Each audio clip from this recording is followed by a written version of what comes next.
Bapak, Ibu, dan saudara-saudari yang terkasih, hari ini kita memperingati semua malaikat pelindung. Malaikat pelindung kita. Kita mempunyai malaikat pelindung. Malaikat pelindung itu adalah malaikat yang secara personal masing-masing dari kita punyai. Malaikat pelindung adalah malaikat yang selalu mengiringi kita dan mengatakan bagaimana kita seharusnya bertindak, bagaimana seharusnya kita memutuskan, dan bagaimana seharusnya hidup kita diarahkan. Jadi kalau mau dikatakan, malaikat pelindung ini sebetulnya adalah malaikat pelindung moral manusia. Tadi saya sudah jelaskan di awal, moral adalah sesuatu yang baik atau buruk, benar atau salah. Jadi kalau tiba-tiba nih misalnya ya, kita pengen ngambil makanan orang misalnya, udah tahu makanan orang, kita ambil kalau kita masih kecil ya. Kemudian kita akan ditanyai, bertanya pada diri kita sendiri, ih bener nggak ya, bener nggak ya? Nah ada suara tuh dalam hati nurani kita. Nah suara itulah yang kita sebut sebagai suara moral kita gitu. Jangan dong, itu kan punya orang, ikan di kita aja gitu. Terjadi ngobrol-ngobrol di dalam gitu loh. Terjadi suara-suara di dalam diri kita, ngobrol bagaimana seharusnya kita itu bertindak dan memutuskan. Nah, ngobrol-ngobrol ini ada banyak macamnya menurut keyakinan kita. Ya, menurut keyakinan kita yang pertama-tama bertindak adalah Allah Roh Kudus. Allah Roh Kudus ada di dalam hati nurani yang bersih. Maka Allah Roh Kuduslah yang memberikan kepada kita jalan dan juga memutuskan dan juga berkehendak sampai akhirnya bertindak, itu adalah Allah Roh Kudus. Dan Allah Roh Kudus ini juga adalah sering digambarkan juga dengan satu keyakinan yang lain lagi, yaitu malaikat pelindung. Mungkin kita jadi mikir, ribet amat sih, udah Allah aja langsung ngasih tahu di dalam hati manusia. Dia kan maha kuasa, dia kan langsung bisa satu klik aja bisa ngerjain macam-macam. Ngapain Allah harus menggunakan inilah, menggunakan itu, menggunakan dalam tanda petik ya. Kalau Allah mempersilahkan Allah Roh Kudus untuk misalnya memberikan kita satu jaminan kita berkehendak dan bertindak yang baik, pasti itu baik ya kan. Tetapi ngapainnya ada malaikat-malaikat lagi? Tadi saya mengatakan tidak di awal misa bahwa malaikat-malaikat dipersembahkan kepada Allah justru untuk menunjukkan betapa detilnya Allah itu mau menyelamatkan kita. Jadi ibaratnya kayak misa sekarang ini, Anda lihat saya berada di sebuah basilika yang besar seperti ini ya kan. Saya di sini sudah disiapkan, misa ini sebetulnya nggak perlu seperti sebanyak ini. Tapi Anda lihat, kalau detil dibuat, ada malaikat yang membawa lilin di sini, ada 4, di bawah masih ada lagi, ya kan? Di sana ada Maria, ada Yesus, begitu indah dipersiapkan dengan ada bunga, dengan macam-macam. Dan saya disuruh pilih, Romo, kasulanya jangan yang lokal, kasulanya yang impor katanya gitu.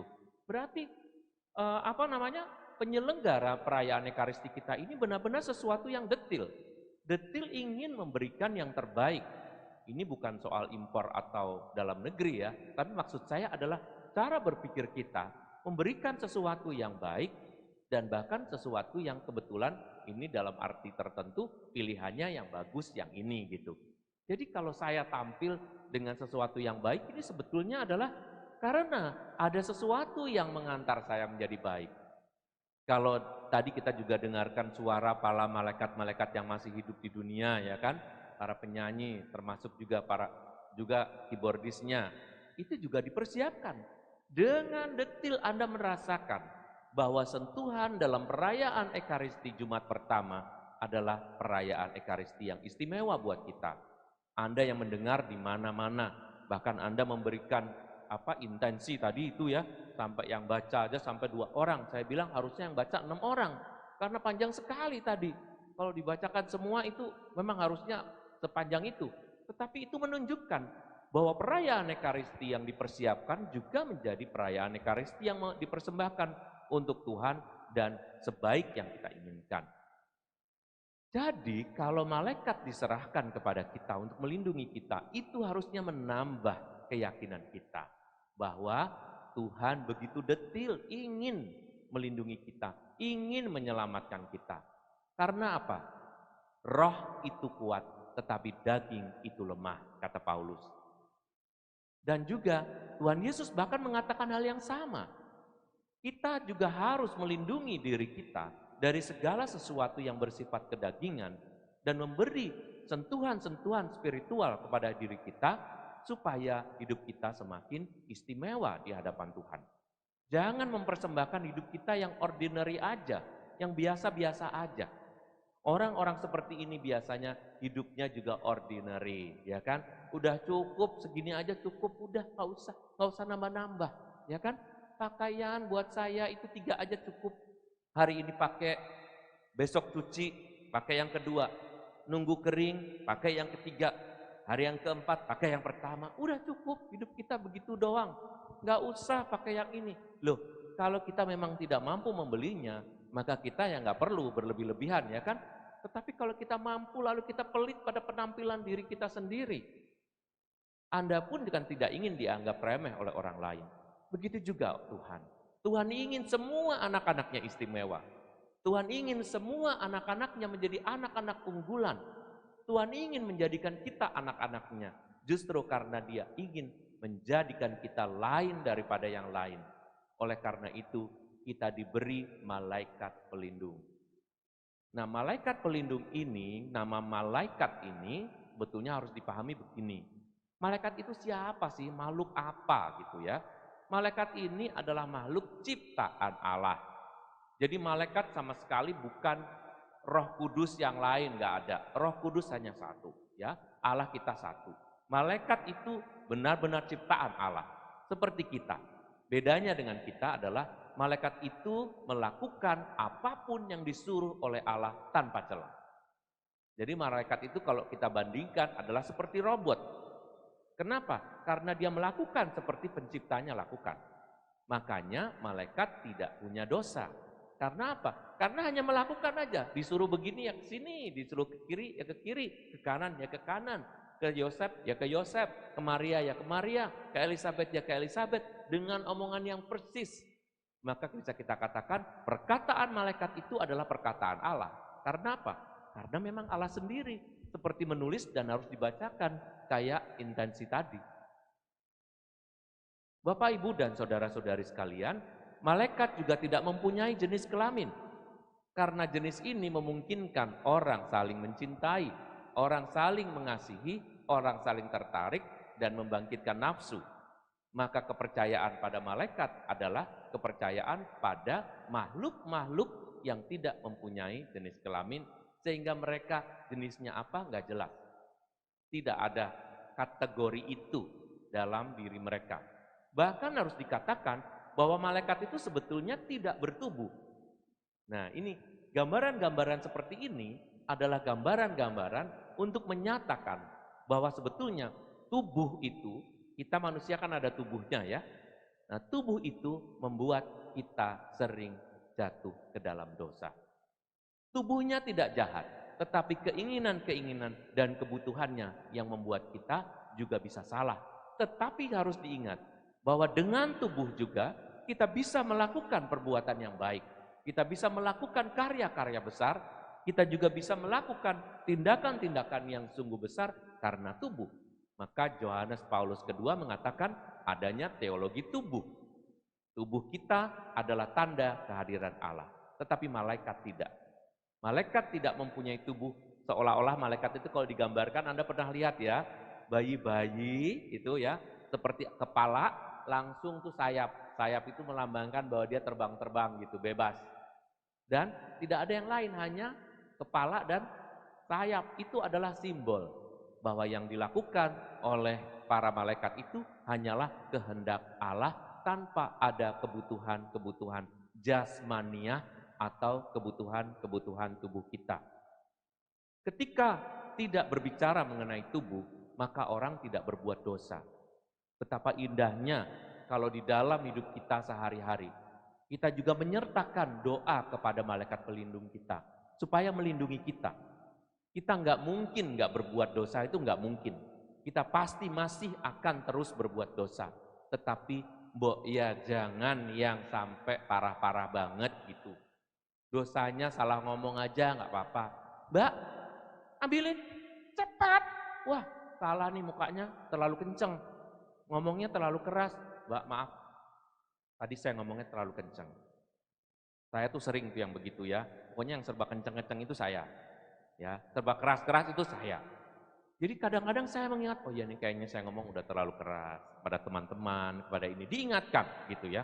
Kalau nggak diingatkan, ya tiba-tiba ada aja info yang datang kepada saya. Romo, ini nggak senang loh, Romo tadi ngomongnya kayaknya terlalu keras deh, sampai takut.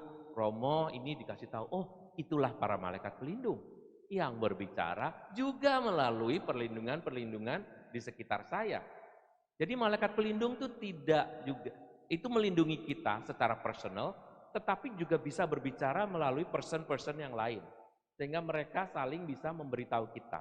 Maka jangan mengabaikan, seolah-olah hanya hati kita yang paling benar karena ada malaikat pelindung. Salah. Kita harus ingat, dalam diri orang lain juga ada malaikat pelindungnya.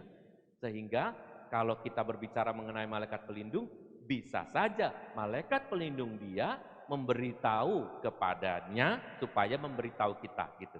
Jadi kita satu sama lain bisa saling memberkati.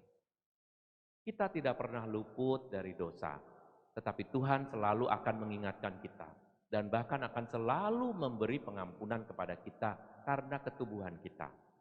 Malaikat diibaratkan seperti bayi-bayi dan anak-anak. Karena apa? Anak-anak belum mempunyai banyak kebutuhan. Dikasih permen sepentol aja udah seneng banget, ya kan? Dikasih apa lagi ya?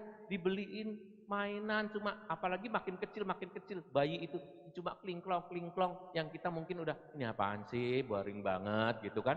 Klingklong warnanya beda aja udah seneng banget. Makanya mereka tuh kayak malaikat gitu. Jadi kalau ada bayi-bayi yang meninggal sebelum waktunya, misalnya sebelum waktunya itu artinya entah itu miscarriage ya atau miscram atau misalnya dia masih kecil begitu dilahirkan dan seterusnya, dia bisa wafat dikatakan seperti malaikat. Karena apa? Karena memang belum ada dosanya, tidak ada ketubuhan yang mempengaruhinya. Mungkin baru sesudah orang itu baru sesudah ini kali ya, sesudah sampai dia punya kehendak sendiri, barulah dikatakan dia mempunyai dosa. Nah, pembicaraan mengenai malaikat pelindung berkisar mengenai pembicaraan moral seperti ini. Bapak, Ibu, dan saudara-saudari sekalian yang terkasih, jangan lupa kita juga mempunyai Allah yang selalu memberkati dan melindungi kita. Kepercayaan kepada Allah pelindung tidak mengikis kepercayaan kita kepada Allah, terutama Allah Roh Kudus. Karena Allah Roh Kuduslah yang tinggal di dalam hati kita, memberi kepada kita kesungguhannya yang dalam detil memahami kita, sedetil-detil dan seunik-uniknya kita, membuat kita sendiri diselamatkan. Kepercayaan ini menguatkan kita bahwa Allah sering membantu kita. Bahkan kalaupun kita bersalah, Dia sering mengampuni kita. Walau dosa kita merah seperti kesumba, akan dibuatnya menjadi putih. Saya akan membawakan lagu dengan tema ini yang mengatakan bahwa malaikat-malaikat Tuhan pun bahkan bisa menjadi bagian dari hidup kita dan bahkan kita bisa lebih seperti malaikat dicintai oleh Tuhan karena kita yang sungguh-sungguh berdosa ini.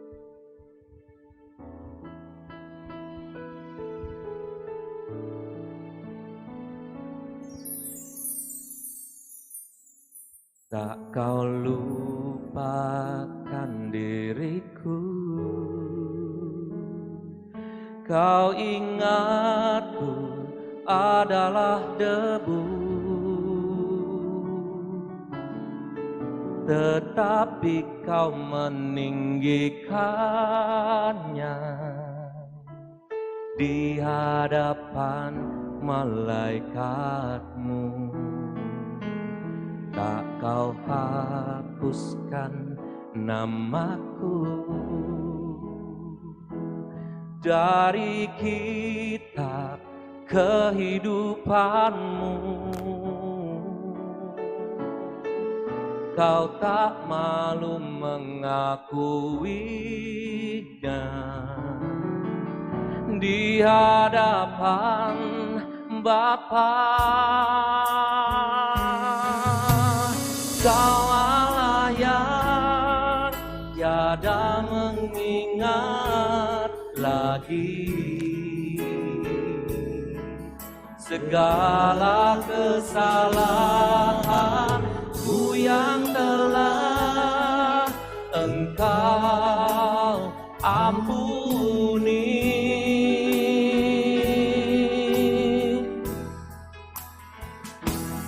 Walau dosaku merah bak kain kesumba, Engkau menjadikanku putih seputih bulu domba.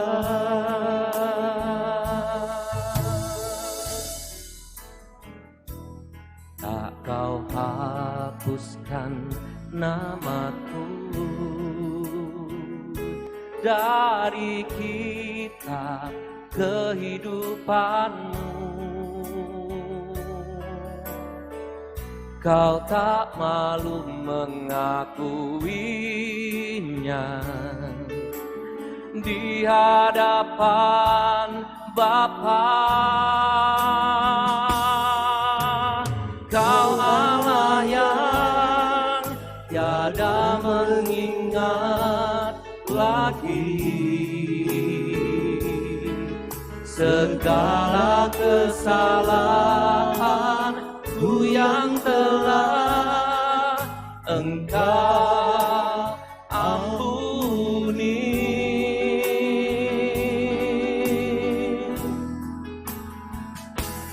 Walau dosaku merah bak kain kesumba, Engkau menjadikanku putih. Walau dosaku merah bak kain kesumba, Engkau menjadikanku putih seputih bulu domba,